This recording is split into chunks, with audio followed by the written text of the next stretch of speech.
जब हजरत नूह अल्लाह के हुक्म से कश्ती बना रहे थे, हर रोज एक बूढ़ी मोमिना औरत अपनी छोटी सी घटरी उठाए उनके पास आती।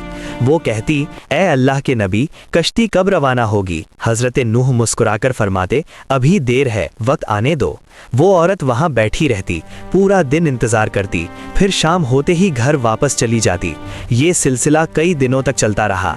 एक दिन हजरत नूह ने उस बूढ़ी औरत से फरमाया, ए बूढ़ी अम्मा, जब जाने का वक्त आएगा तो तुझे बता दिया जाएगा।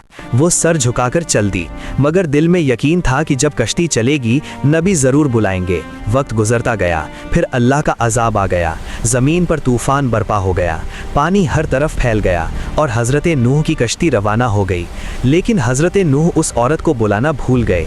जाहिरी तौर पर ऐसा ही हुआ। तूफान थम गया, समंदर की लहरें रुक गईं। कुछ वक्त बाद हजरत नूह के दिल में ख्याल आया कि चलो उस शहर को देखा जाए जहां से सब कुछ शुरू हुआ था। वो कश्ती से उतरे और शहर की तरफ चल दिए। जब शहर पहुंचे तो देखा हर तरफ वीरानी और तबाही है, मगर एक कोने में एक झोपड़ी से रोशनी आ रही थी, एक दिया जल रहा था। हजरत नूह हैरान हुए, इतना बड़ा तूफान आया, सब कुछ डूब गया, लेकिन ये दिया कैसे जल रहा है? उन्होंने जोर से अल्लाहू अकबर कहा।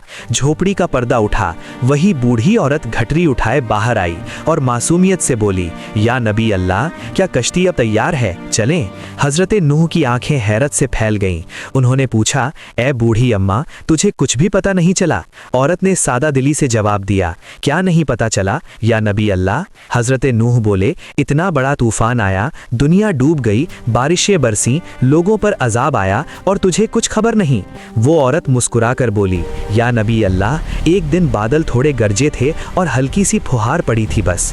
हजरत नूह ने आसमान की तरफ देखकर फरमाया, ए मेरे रब, ये क्या मोजिज़ा है? तब अल्लाह ताला ने उन पर वही नाजिल फरमाई, ए मेरे प्यारे नबी, इस औरत के दिल में तुम्हारी मोहब्बत थी और तुमने इससे वादा किया था कि जब कश्ती रवाना होगी तुम इसे ले चलोगे। तुम अपना वादा भूल गए, लेकिन मैं रब्बुल आलमीन तुम्हारे वादे का भी जिम्मेदार हूँ। मैंने अपने अजाब को इस तक पहुँचने ही नहीं दिया, इसे एहसास तक नहीं हुआ कि कैसा अजाब आया और कब चला गया।